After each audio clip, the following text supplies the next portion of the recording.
station ID via CBN, witness na personal na paggabi kay Sharon sa dressing room at doon nagkaharap at nagsapang dalawa. Kanina sa taping ng May Bukas pa, eksklusibong ikinuway Gabi kung ano ang nagbigay ng lakas ng loob sa kanya para pulisin si Sharon. Wala, syempre, maganda naman yung nag-uusap na kami, andun na ako, namin yan timing eh.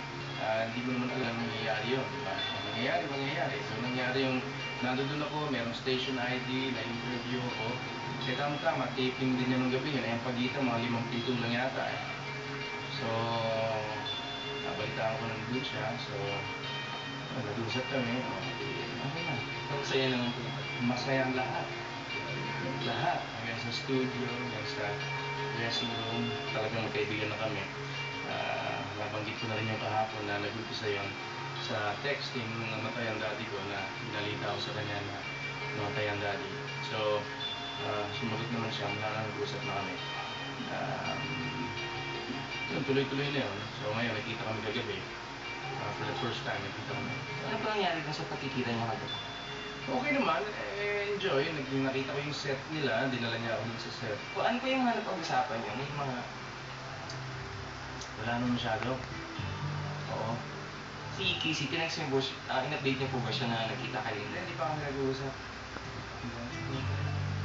Sa Paris. Ano po yung naramdaman niyo nung nakita kayo kahapon? Okay, syempre. Akala ko nga, mag-shooting na kami. Hindi ko pala. Syempre, nag-meet lang kami. Ano yung mga projects ko ba soon? In my hopes. So ano naman po yung reaction niya kahapon nung nagpunta? Okay, masaya. Masaya naman kami pareho. Oo. Magkaibigan po. Oo. May balak po kayong magkita niyo ulit? Hindi ko alam. Hindi ko naman binabala. Pero kung magkikita kami, di masaya. I will always be a fan of Gabby Sharon. Love you. Intriguing po ang sagot ni Gabby sa possibility na magka-reunion movie ang dalawa. So, why not mag-input tayo sa